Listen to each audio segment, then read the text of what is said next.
Senhoras e senhores, vamos começar mais um episódio do PHCast, esse podcast muito bonitinho que tem o meu nome, porque o podcast é meu, então eu posso chamar ele do jeito que eu quiser. Então eu coloquei meu nome porque eu sou vaidoso e com uma pessoa aqui na minha frente que acaba com toda a minha vaidade, porque esse negócio de, nossa, eu acho que eu sou foda assim, porque eu faço um monte de coisa ao mesmo tempo e tal.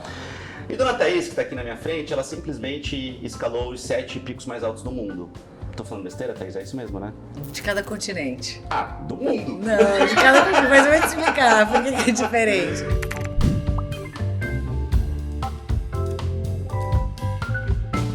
Thaís Pegoraro, que delícia ter você aqui. Muito bom mesmo. Já tá ganhando crachá da UBU. Já, né? Vou morar aqui. Muitas coisas pra gente fazer juntos, muitos projetos. Até aí, gente, pra vocês terem noção, assim, o quanto é legal, né, a gente conversar com pessoas humanas. Eu perguntei antes, como é que você quer que eu te apresente? Ela, primeiro de tudo, falou mãe. Então, Thaís, mãe, escaladora, executiva. O que mais? Corajosa. Muito corajosa, muito corajosa. O que você escalou além do Everest, que todo mundo conhece já? Escalei o Aconcagua. Aconcagua. O Aconcagua é uma montanha que tem uma curiosidade, porque é a maior montanha do mundo fora dos Himalaias. Então, né? E do lado das melhores vinícolas no Chile, do né? planeta, na Argentina. Ah, na Argentina, Aconcagua. Ali em Mendoza, ali. Escalei uma montanha no Alasca, que assim, os escaladores de respeito, aí eles batem palma, né? Não batem tanto pro Everest, porque é muito comercial, mas... Sério? Essa montanha no Alasca tem o seu fascínio porque ela é muito autônoma, que é o McKinley, né? Chama Denali agora. E escalei uma montanha na Antártica. Quem que pôde pisar na Antártica? E aí outras por aí, mas acho que essas 3 têm a sua mítica. De formação você é advogada. Advogada. Advogada. E de advogada para escaladora, para executiva e a mulher conhecida por todos os altos executivos do Brasil hoje, como é que foi um pouquinho dessa trajetória? Por isso que eu falei, eu tenho um misto de coragem e curiosidade. E um pouquinho de loucura, talvez, né? Muita. Da loucura tem um monte. Tem que ter sempre, um monte. Bom, pra gente ser brasileira, a gente já tem que ser meio louco, né? Mas é uma trajetória que ela foi me polindo, me moldando pelos fracassos, não pelas vitórias, né? Então, fracasso de ser demitida de uma multinacional, o fracasso de não me considerar uma tremenda advogada. Eu era boa de comunicar com as pessoas, mas eu não era técnica. E o advogado, acho que no começo de carreira, todo mundo tá ali fazendo petição, contrato e tal. E aí as maiores montanhas do mundo veio...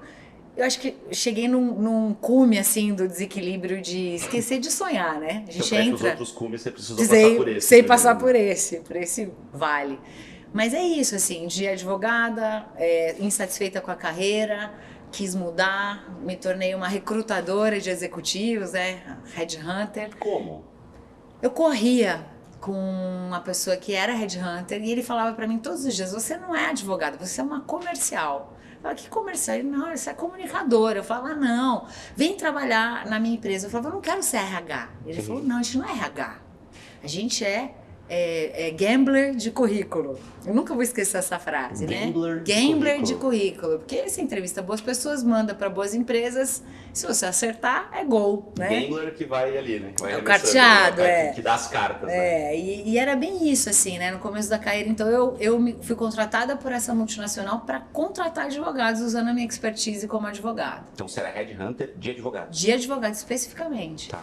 E eu lembro de pensar, né, 29 anos, primeira transição de carreira, tá todo mundo já meio consolidando, né, pós-graduação feita, pai feliz, mãe feliz, e eu lembro de chegar em casa e falar, vou mudar.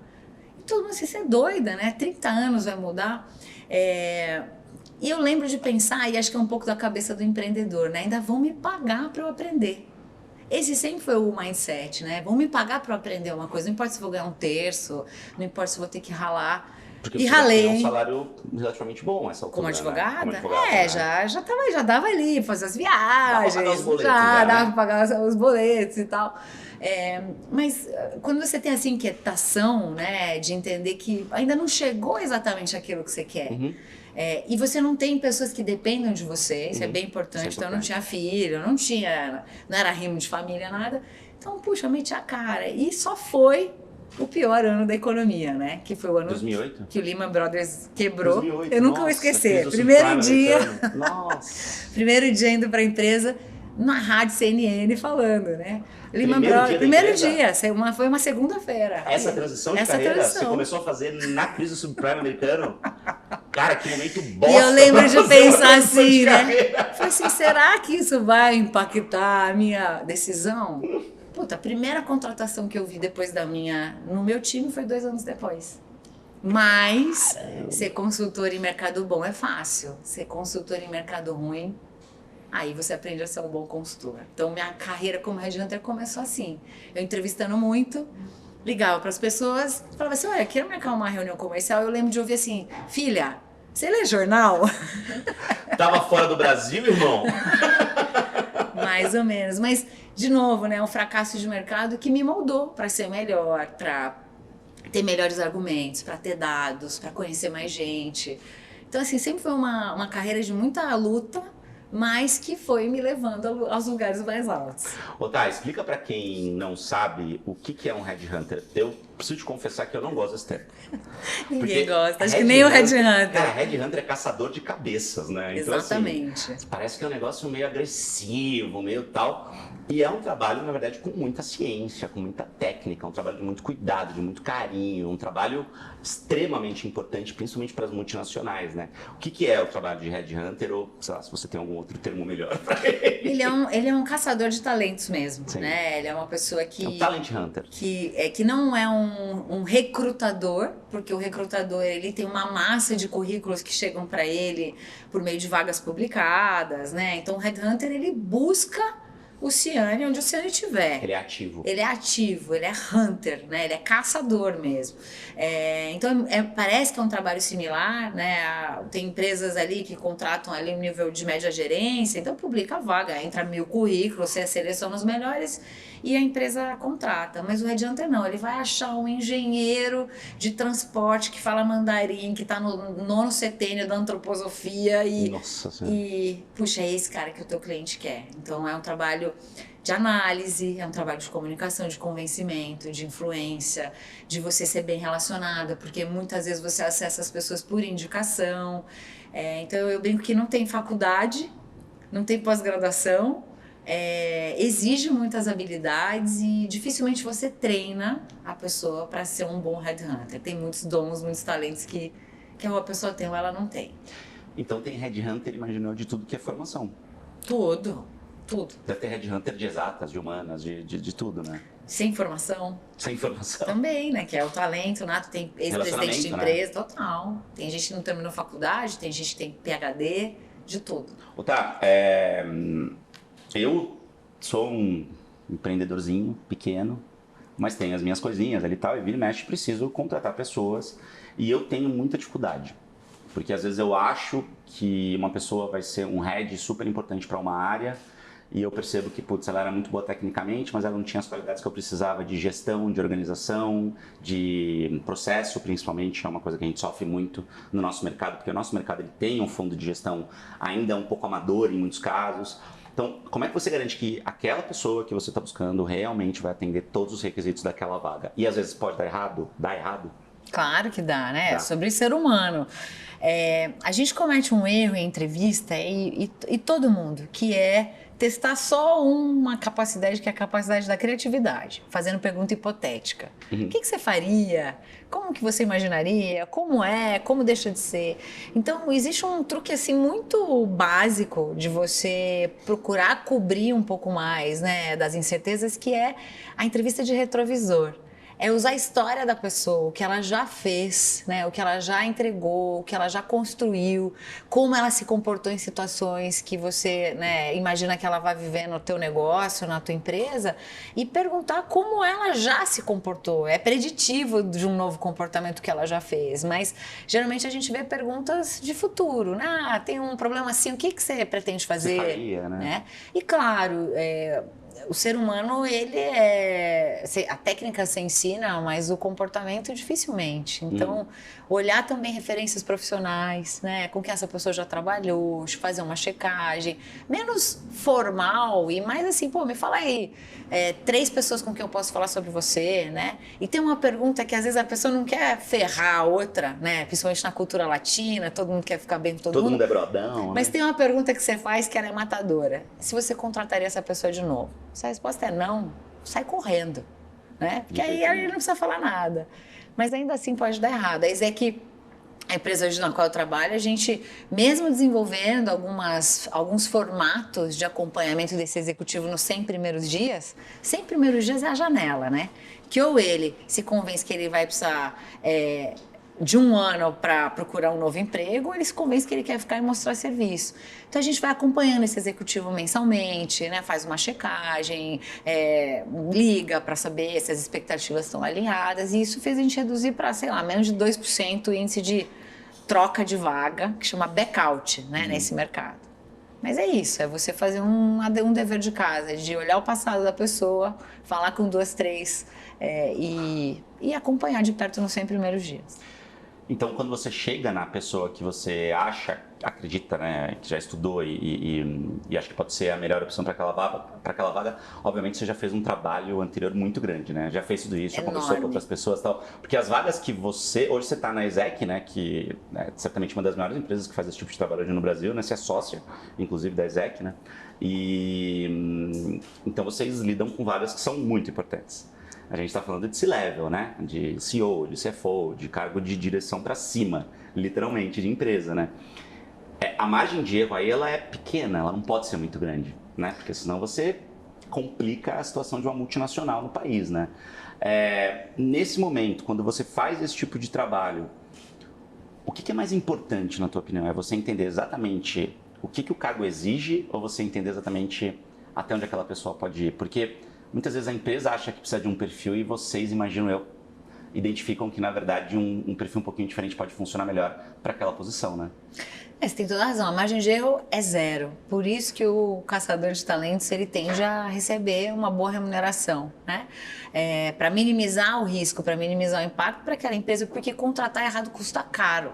Custa muito caro. E quanto mais alto o nível hierárquico, mais caro é. Mais caro é, né? Existe o que você está ouvindo e existe o que não está sendo dito. Então, é muito importante, né, que você construa um relacionamento com esse cliente para saber o que não está sendo dito. É uma vaga de fachada? É uma vaga que ele vai ser um fantoche? É uma vaga que ele realmente vai ter autonomia, ele vai ter um empoderamento para fazer as transformações? E a gente cria um mecanismo de parceria tanto com o candidato quanto com o cliente. Por quê? Porque eu dou uma garantia sobre a posição que eu faço. Entre 9 meses e 12 meses, se esse cara for demitido ou pedir para sair, eu tenho que repor a vaga a custo 0. Ô, louco, então sério? Tem uma triangulação de responsabilidades aí, né? Eu não posso vender para o candidato um projeto furado e eu não posso vender para o meu cliente um candidato que não para em pé. Cara, então você oferece seguro do negócio que você está fazendo. Por isso que a gente vai muito doideira. a fundo nas informações, por isso que a gente recusa projeto. Tem empresa que não é séria, tem projeto que não é sério. E por isso que o Headhunter, ele vive de uma coisa: credibilidade e reputação, só. Não é a empresa, não é a Exec, não é a multinacional, é o profissional. Então são profissionais de carreiras longas, porque eles vão ficar no mercado por eras e eras, gerações e gerações, né? Você vê hoje poucos headhunters que são jovens e bem-sucedidos. Geralmente é uma carreira dos 40 para frente. Porque o cara tem que ter um background assim, né? Para poder olhar e falar assim, poxa, será que eu tô pronto para fazer isso? Dou conta, será que eu né? dou conta disso, né? Será que eu tenho relacionamento suficiente? Será que eu tenho agenda suficiente para fazer isso? Por isso que não tem faculdade. Exato. Preciso dar 2 passinhos para trás, assim, para entender.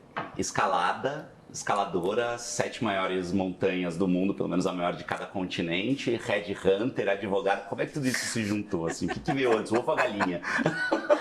O que veio antes? Então, advogada, vou usar o conhecimento como advogada para recrutar advogados. Essa experiência se amplia e eu sou transferida para o Rio de Janeiro para recrutar engenheiros quando o Grupo X do Eike Batista, pré-sal, infraestrutura explode no Brasil. Nossa. A gente está falando ali 2010, 2009, 2010. Logo depois da crise do subprime americano, né? O Brasil retomando. Aprendi a ser boa consultora, falaram, puxa, essa boa. aí recruta engenheiro, advogado, qualquer coisa. Isso aí foi bem na época da capa da The Economist, né? Brasil takes off, né? Com o Corcovado subindo, que a gente achava que agora vai, Janeiro bombando, ficou lindo, né? Tô preparado para tudo, para a Copa do Mundo, para a Olimpíada. Foi uma época mágica mesmo e de muito dinheiro para engenharia, para infraestrutura. Então, recrutando para o mercado jurídico, eu não entendia de empresa, eu entendia de um nicho. Mas quando eu fui recrutar para cadeia logística, para infraestrutura, para construção civil, eu comecei a entender que tinha um mundo maior. E eu também comecei a entender o seguinte: o executivo brasileiro espera que a empresa o desenvolva e a empresa espera que o executivo venha pronto. Então existe um hiato de habilidade desenvolvida. O Ciane senta na cadeira, todo mundo fica feliz, ele ganha mais dinheiro, a empresa adora, mas 6 meses depois a empresa está me ligando, sabe o Ciane? Então, aqueles pontos, é porque ninguém desenvolveu. E aí eu comecei a perceber uma oportunidade de interferir no desenvolvimento das pessoas. E não é recrutando, não é buscando talentos que você desenvolve. Então começou a nascer dentro de mim um bicho comichão, né, de uma vontade de resgatar um desejo de ter meu próprio negócio para fazer a gestão da carreira das pessoas. E nessa hora, adivinha, eu fui demitida. Porque aí o mercado do Rio de Janeiro cai, despenca, eu era um dos salários mais altos, tinha 10 pessoas abaixo de mim, fatiaram a minha cadeira. Mas aí quando o Grupo X quebrou? Quando jogaram pedra naquela fachada maravilhosa de vidro que o Eike Batista tinha feito ali na Glória, ali perto do centro. Depois que já tinha dado o rolo todo. Pra você que tá acompanhando e não sabe, gente, assim, Eike Batista, em algum momento, a gente achava que era o Elon Musk brasileiro, né? A gente achava que era o cara, assim, que ia salvar a economia do Brasil e tal.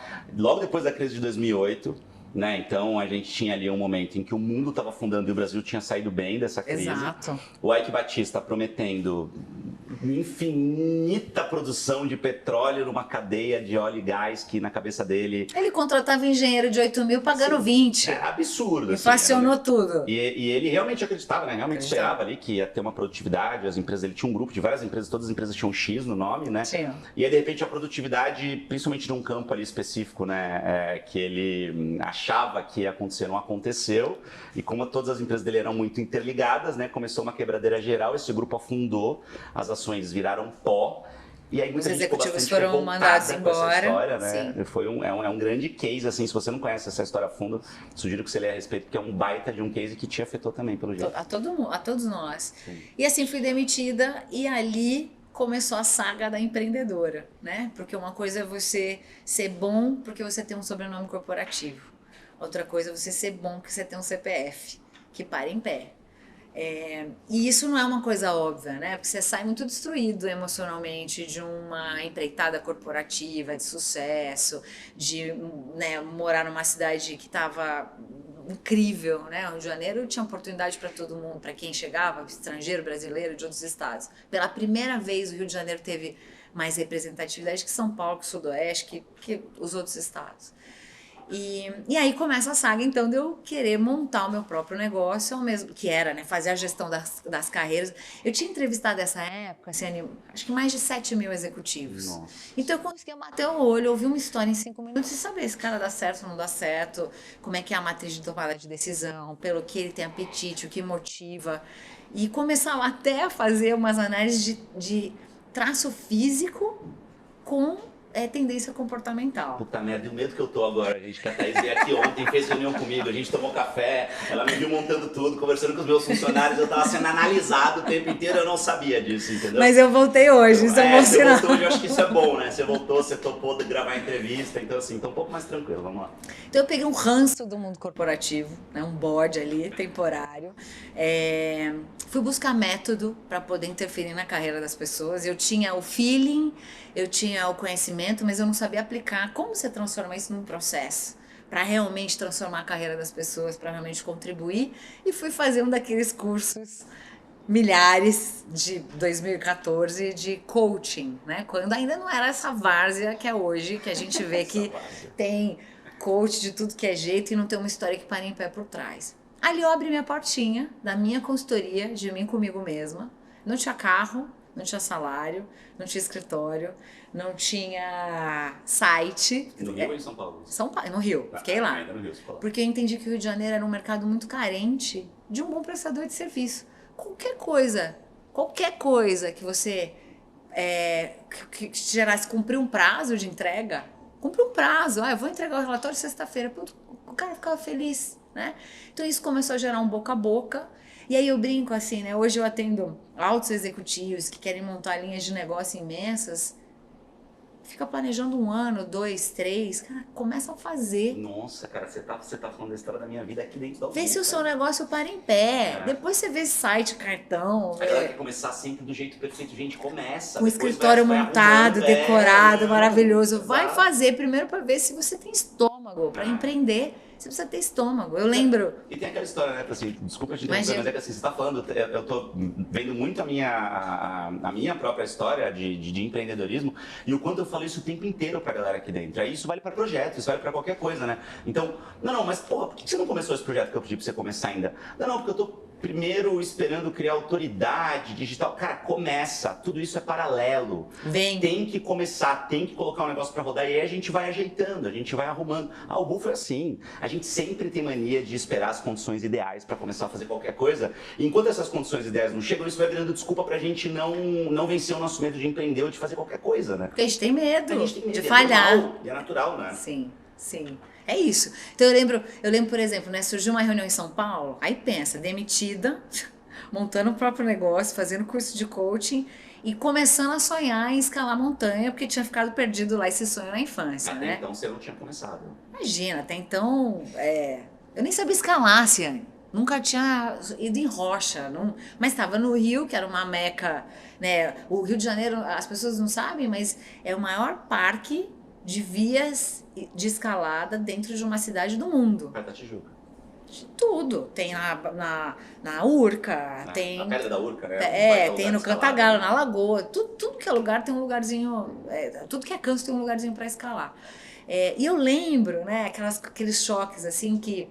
Puxa, aparecia uma reunião... Quando eu estava na multinacional, aparecia uma reunião para ir para, sei lá, Fortaleza, de um dia para o outro, você pagava 4 pau, emitia passagem e ia. Tchau. Né? Aparecia uma reunião em São Paulo para pegar uma ponte aérea 2, eu ia de ônibus. Então pensa, né? Alta executiva, com a malinha não sei o quê, o salto não sei o quê, andando de ônibus, porque aí o dinheiro era meu. E aí você começa a entender, né, o valor do dinheiro, você começa a entender dor de dono, você começa a entender o que é planejar, porque planejar com o dinheiro da empresa é uma coisa, planejar com o seu cartão, a sua conta bancária é outra.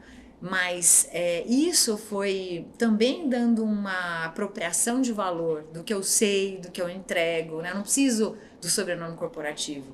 Tem uma coisa que eu estou acumulando de conhecimento, de aplicação, que o mercado reconhece. Então, eu quase não percebi a transição de clientela, porque os clientes eram meus, eles não eram da multinacional, eles compravam a mim, né? Isso me ajudou demais a não fazer mais posições, mas começar a trabalhar com o desenvolvimento humano na carreira, que hoje é o meu trabalho principal, né? Hoje eu faço treinamentos para altos executivos, para times de alto desempenho, faço treinamentos de cultura organizacional, Legal. de competências digitais. Então, eu precisei dar a volta, né, de advogada para headhunter, para chegar no lugar que é o meu propósito hoje, que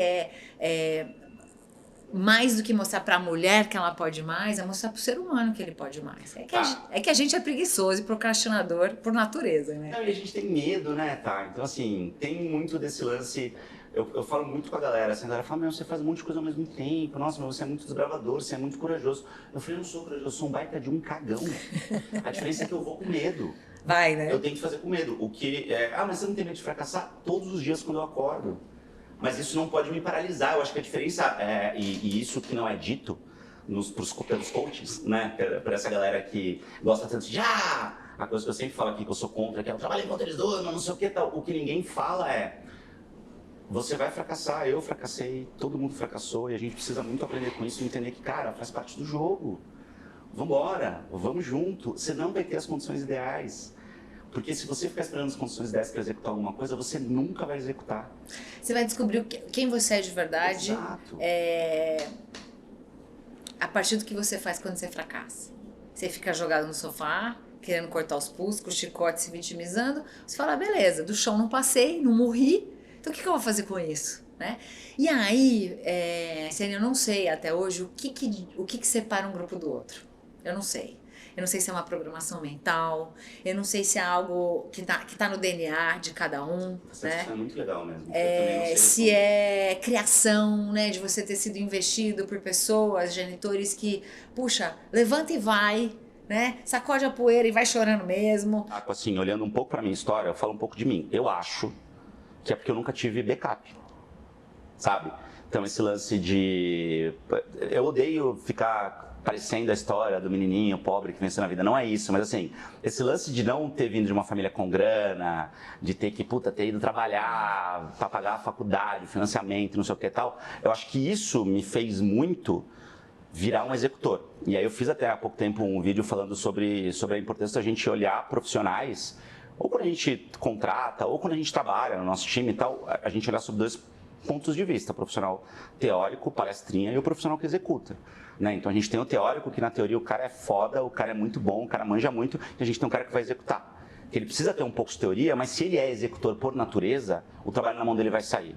É o sobrevivente. É o sobrevivente. Então eu virei esse cara porque eu não tinha opção, eu tinha que executar. Então eu percebo que às vezes, não é um padrão 100% lógico, mas muitas vezes o cara que é mais palestrinha, é o cara que foi criado ali, que se desse uma merda, a mãe ia estar por trás e tal. E aí ele fica muito no campo das ideias, do ideal, tal, não sei o quê. Porque tudo bem demorar um pouco mais para dar resultado, porque tudo bem se der uma merda que eu não tiver grana para pagar aluguel, porque no fim das contas eu vou ter para onde correr. Como eu não tinha, você entende, irmão, vai, executa. Põe para rodar, deixa fazer. Então, talvez possa ter um pouco disso, mas acho que não é só isso, é uma junção de várias coisas, na verdade. Eu li um livro recentemente que falava Happiness Hypothesis, né? É um livro muito bom.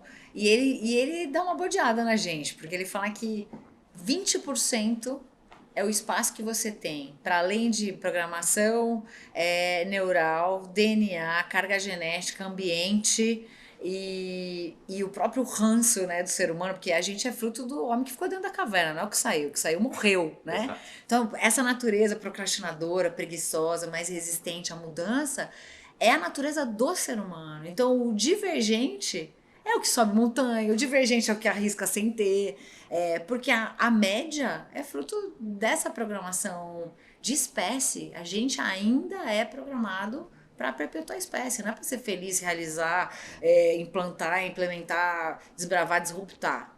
É para ficar no sofá vendo televisão. Então, quando você saca isso, dá um alívio. Você fala, nossa, não sou só eu que tenho preguiça, não sou só eu que às vezes me sinto uma fraude, não sou só eu que não tenho vontade de sair de casa, mas ao mesmo tempo, cara, ser produto ainda de uma programação biológica, é de lascar, né? No século XXI.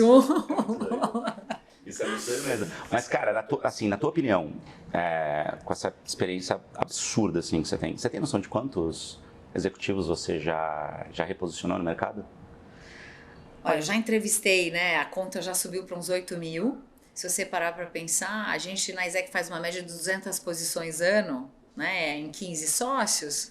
Nos últimos 15 anos, sei lá, se eu fiz 10% disso, tem bastante gente que eu impactei. E tem gente que eu não lembro, Ciane, que às vezes me escreve. Eu não lembro. Mas eu queria lembrar, porque assim, imagina, né? Você transformou uma vida. Pô, o cara não tinha dinheiro e tem, não tinha emprego e tem. Ele pode, de repente, casar, ele pode comprar casa, ele pode até juntar uma grana para se realizar profissionalmente numa outra coisa.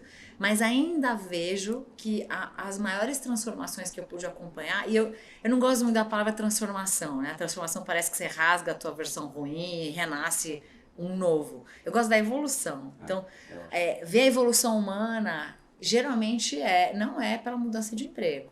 É trabalhando ali os fracassos, trabalhando crenças, trabalhando alcançar objetivos comuns em grupo. E aí no adulto é vivendo experiência. Então, mobilizar as pessoas para viverem coisas diferentes. E aí a montanha ela tem realmente um papel especial. E qualquer novo papel que você incorpore na sua vida, por exemplo, quando eu me tornei mãe, cara, isso me fez uma pessoa melhor. Não é porque o amor maternal, não tem nada disso. Assim, o amor maternal surgiu para mim um tempo depois que o bebê já estava interagindo. Mas porque você é forçada a dar exemplo.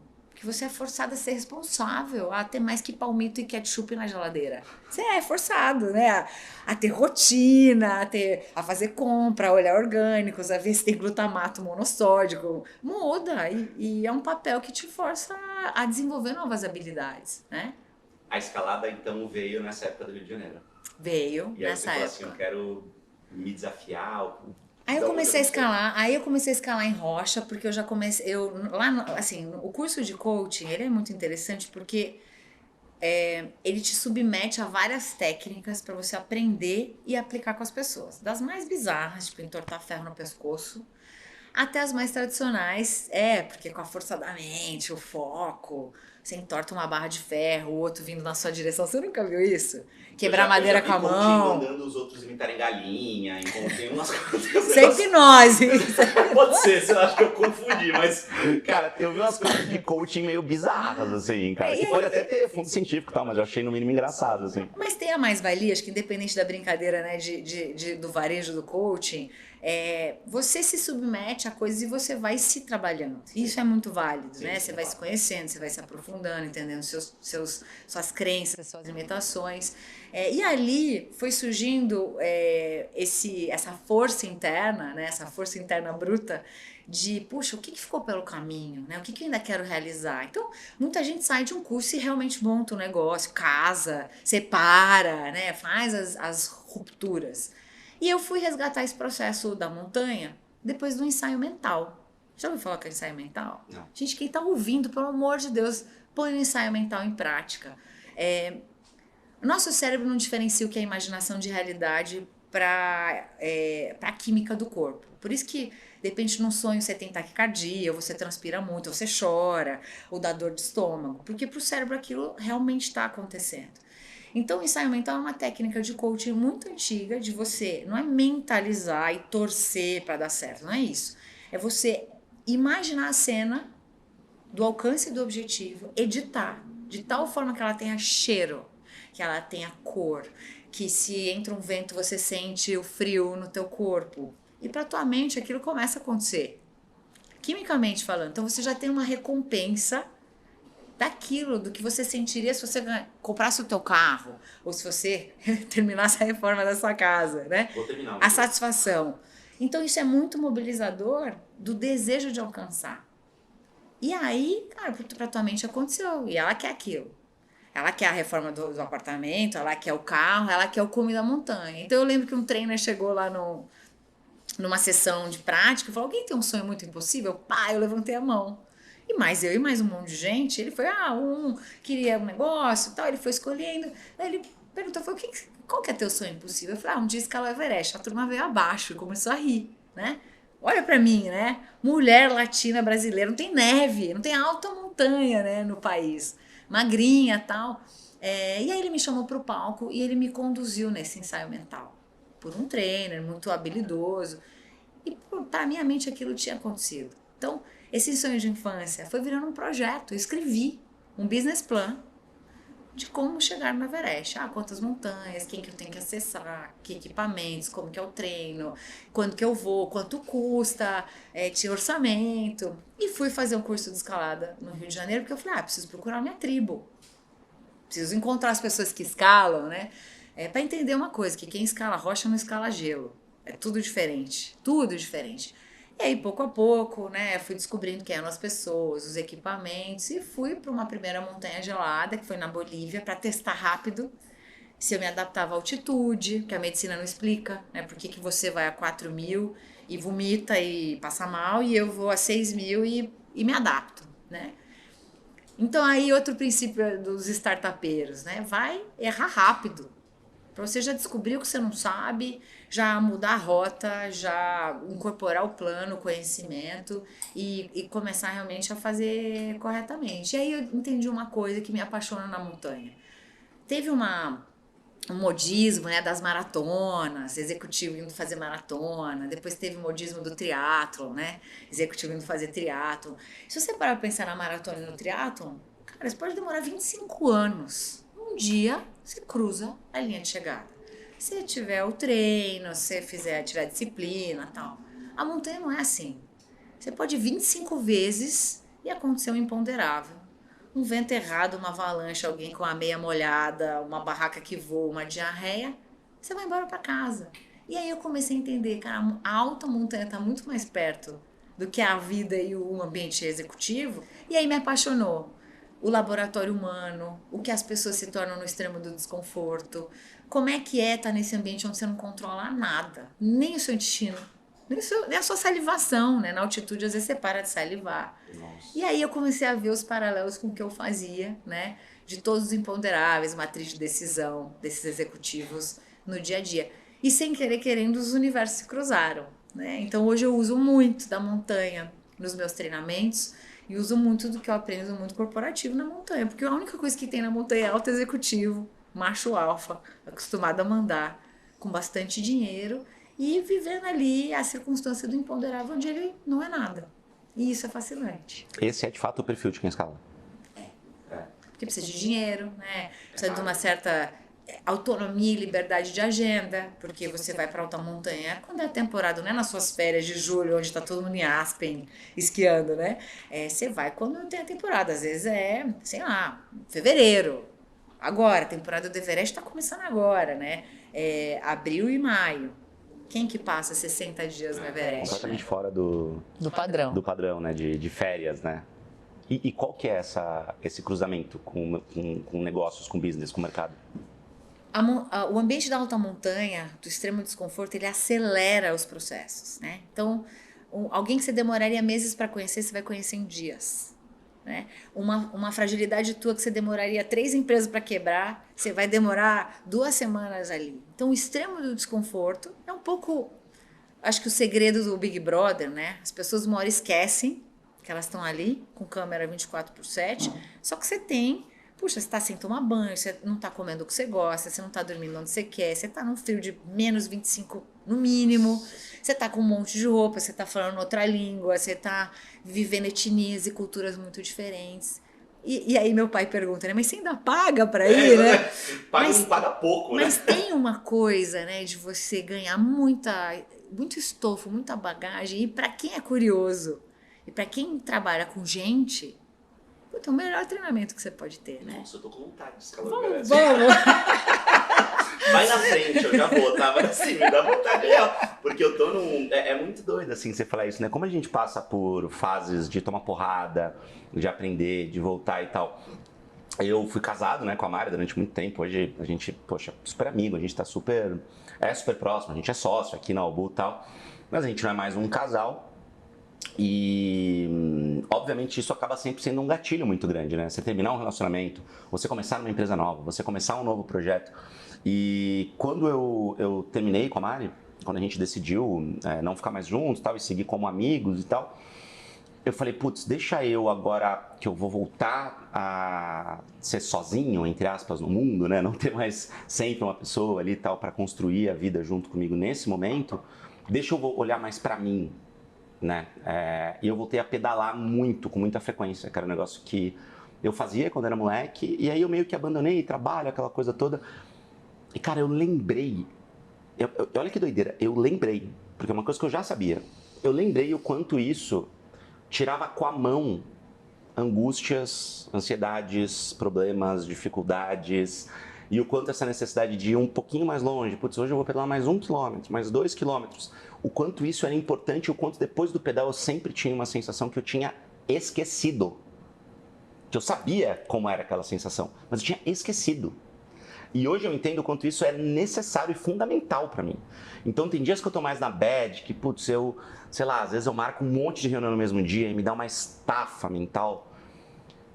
Eu pego a bike, eu monto na bike, porque hoje eu lembro e é muito claro pra mim o quanto esse sentimento é importante. Talvez deva ser uma coisa um pouco parecida depois que você consegue escalar uma montanha. Muito. Né? A quantidade de... Eu não sei se é serotonina, porque eu não sei qual se é prazer, se é emoção, o que você sente. Mas o quanto essas sensações e o quanto isso é importante pro nosso aprendizado na vida mesmo, de fato. E aí a gente não tá falando nem só de carreira, né?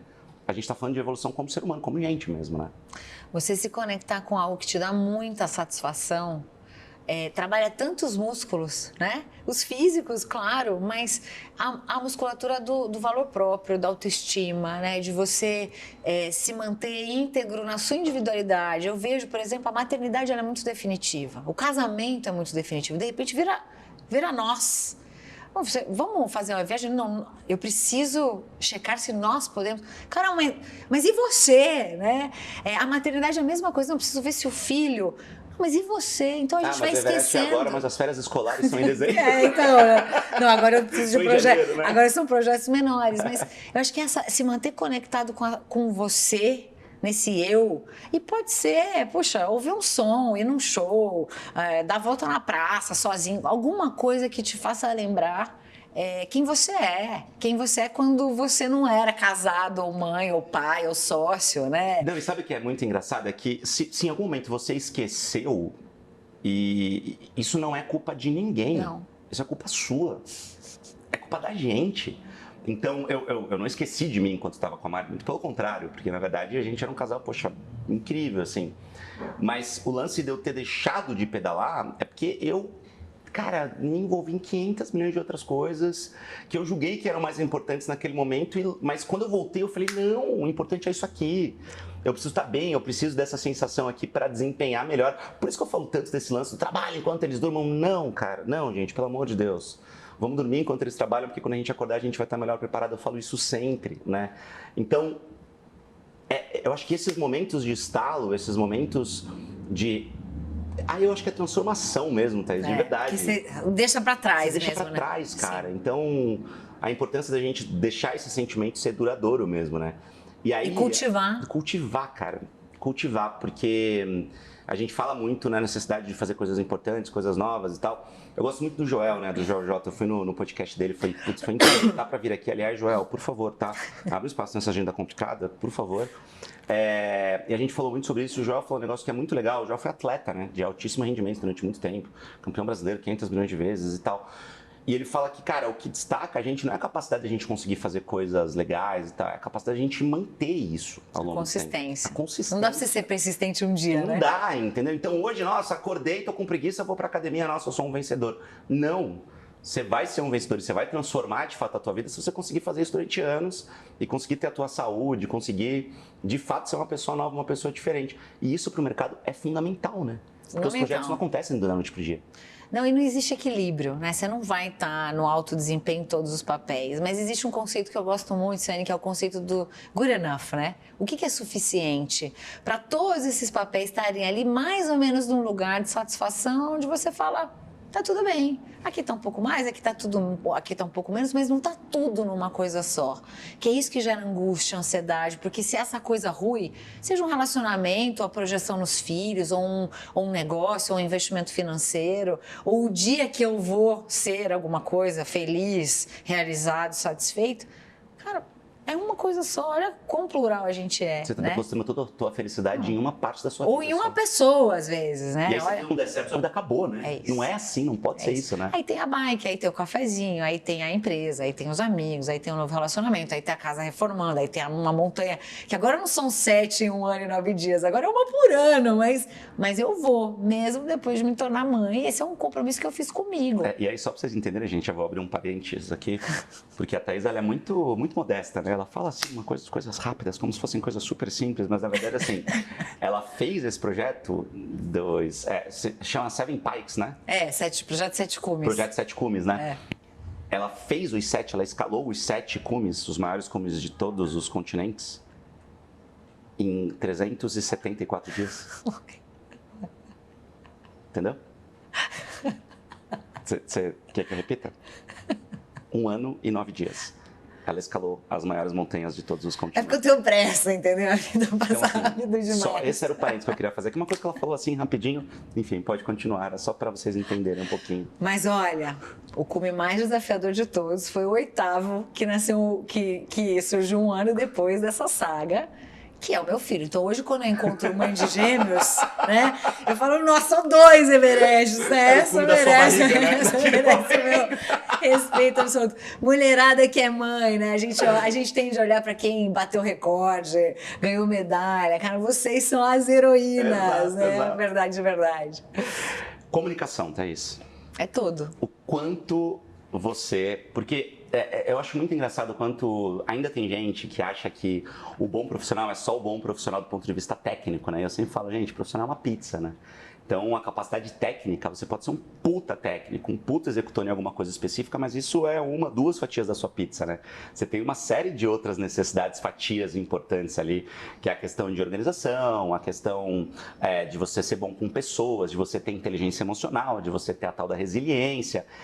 E, obviamente, que eu sempre puxo a sardinha pro meu lado, porque eu acho que quase a metade dessa pizza, se bobear, um terço dela é comunicação. É a capacidade de você se comunicar bem com o seu time, a capacidade de você se comunicar bem com o mercado, para além da sua empresa, para fora. E eu ainda vejo hoje grandes executivos, pessoas que são importantes. Eu recebo aqui no Albu CEO de empresa o tempo todo. A gente faz o nosso evento aqui todo mês com pessoas do mercado e pessoas que falam, mas ninguém me vê, ninguém me valoriza, o Headhunter não me encontra e tal. Só que essa pessoa às vezes não tem um Instagram, não tem uma conta ativa no LinkedIn. Então, qual que é a importância da gente entender de fato o que é comunicação eficiente? Que é muito diferente de simplesmente comunicação, né? Eu brinco que assim, acorda de manhã e experimenta passar o dia mudo. O que você faz? O que você faz? Você não pede um café no Starbucks, né? Então, comunicação é tudo. Comunicação é a embalagem, é o rótulo, é como você se apresenta no mundo. E a gente precisa tomar cuidado porque existe na nossa cultura uma pecha com vender. Ser vendedor. Então agora eu tenho que ser vendedor? Não. Agora eu tenho que ser marqueteiro de mim mesmo? Não. Mas você precisa ser zeloso, você precisa vigiar que o que sai da sua boca e chega para o outro é exatamente aquilo que você quer. E isso quase nunca acontece. Então a comunicação é essencial. Você estraga uma história de uma carreira se você tiver uma comunicação ruim. E você constrói jabuti em árvore se você tiver uma boa comunicação, né? As pessoas valorizam um pouco. E os desdobramentos, né? A influência, né? As mulheres hoje precisando muito trabalhar a questão da influência quando ela não tem o reporte funcional, ela não tem autoridade ali.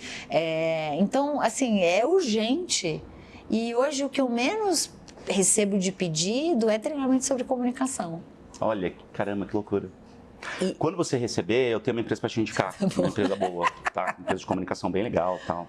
Tem um treinador bom também, Tem uma galera que faz um trabalho interessante, eu te indico depois. Na mesma hora. E acho que você falou uma coisa importante, comunicar com o time, comunicar com o mercado, mas antes, o ouvido mais perto da tua boca é o seu, né? O que você está falando para você? Você acredita no que você está falando? Exato. Você acredita na história que você está contando, Exato. Né? Eu sempre falo muito assim, eu faço muita mentoria às vezes também, né, para executivo, para galera do mercado. E eu falo assim, cara, eu preciso abrir a tua rede social e entender qual é a história que você está contando ali. Porque o que a gente mais vê são pessoas que não estão contando história nenhuma. Mas estão ali. Mas estão ali e estão querendo ser reconhecidos, estão querendo ser vistos, e estão querendo virar referência, estão querendo virar autoridade. E não estão contando história nenhuma. E fala, cara, entende que cada post que a gente faz é um pedacinho de uma história que a gente está contando, né? Então... E tá ali, né? É de graça. Tá ali, cara. A tua história é muito clara, né? Você tá aqui hoje, a gente se conheceu num evento, aliás, né? Eu e a Thaís, eu tava apresentando um evento, ela tava ali como painelista e tal, a gente bateu o papo, falei, caraca, eu preciso conversar com essa mulher, de algum jeito a gente tem que se conectar, porque a tua história é muito clara. Então, de cara a gente fala, puta, meu, tem tudo a ver, conexão, cara, montanha e tal, ela é Headhunter, puta, que negócio legal, assim. Mas a gente tem CEO de multinacional gigantesca que não conta nenhuma história. E ele tem, né, pra contar. Porra, é o que ele mais tem, é a história. Às vezes o cara tem uma puta história de superação. Às vezes o cara, ele é uma referência monstruosa no mercado. Mas eu não gosto de falar de mim, não sei o que tal. Cara, não dá mais pra gente não entender a capacidade e a importância da comunicação na nossa carreira, né? Porque se a gente não entende isso, não adianta a gente reclamar. Não, e não é só a carreira, né? É o impacto que você gera na empresa, é o impacto que você gera no ecossistema em que aquela empresa está inserida. E pode ser uma empresa de dois funções, uma MEI, e pode ser uma multinacional de bilhões, né? É tudo sobre gente, sobre conexão e sobre o que é a tua mensagem. Hoje, o que a gente mais vê no mercado são empresas destruindo valor porque elas não sabem reter, elas não sabem atrair, elas não sabem comunicar o que problema que elas vão resolver no mundo. E a geração de milênio, essa nova geração que vem, ela não quer saber quanto ela vai ganhar. A pergunta que eu ouço é qual que é o propósito transformador massivo dessa empresa? Oi! A empresa não sabe. Thaís, nas empresas que a gente atende aqui no Albu, teve uma vez que a gente sentou numa mesa com os diretores, não era com o conselho, era com os diretores da empresa. E para começar a falar de comunicação e para começar a pensar em estratégia de comunicação para a empresa, eu pedi qual que era a missão, visão e valores. E a empresa não tinha. Você está dizendo que você não declara nada, né? Empresa de bi, tá? Empresa grande, com centenas de funcionários.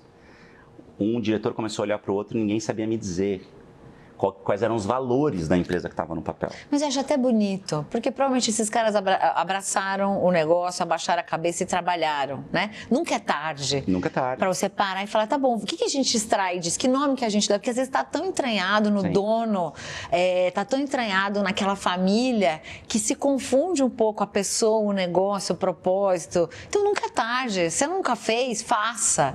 Se o Instagram é ruim, procura quem saiba fazer, mas tem o que dizer, né? Todo mundo tem o que dizer. Conta uma história, né? Conta uma história. Thaís, um tweet para viralizar. Se você pudesse escrever um tweet que o mundo inteiro ia ler, assim, você fala, putz, viralizei esse tweet, cara. O que você escreveria nele? Que difícil. Olha, cada vez mais a vida me prova. Uma vez eu falei uma frase, escalando, que foi para o meu livro. E cada vez mais essa frase ela se prova muito verdadeira em todos os campos da vida. Nada grandioso a gente faz sozinho. Nada. Isso é verdade para todos os campos, todas as esferas. Se você é mãe, se você não é, se você trabalha, se você não trabalha, se tem negócio, se você não tem. Todos os momentos mais significativos da sua vida, você não estava sozinho. Nada grandioso se faz sozinho. Faz muito sentido. E para finalizar, vou aproveitar que você está aqui, que a sua mentoria custa muitos milhões de reais, eu não tenho esse dinheiro para te pagar, mas já que você topou vir até aqui, o que eu posso fazer para nunca perder a essência da minha empresa? Invista seu tempo, todo o tempo que você tiver, para participar de toda e qualquer contratação que você fizer para cá. Nossa, essa é uma excelente dica. Thaís Pegoraro, obrigado. Que delícia, tá? Muito Espero bom. que a gente faça muitas coisas juntos. Faremos. Que a gente tenha a oportunidade de fazer projetos e tomar Parcerias, cerveja, vinho, parcerias, e tomar cafés aqui, fazer eventos e tal. A casa é sua, as portas estão abertas. Parabéns pelo trabalho, parabéns pela história. Você é uma baita de uma inspiração. E é isso. Vamos embora. Agora a gente não se larga mais, combinado? Fechado. Fechou? Fechado. Gente, obrigado, beijo. Tomara que vocês tenham gostado. Bora se comunicar, bora conversar. Manda mensagem pra Thaís, @Thaís com TH. Amadei Pegoraro. Amadei Pegoraro. Pegoraro. Então segue ela lá e bora se falando, gente. Bora se comunicar. Fechou? Valeu, até o próximo vídeo. Tchau.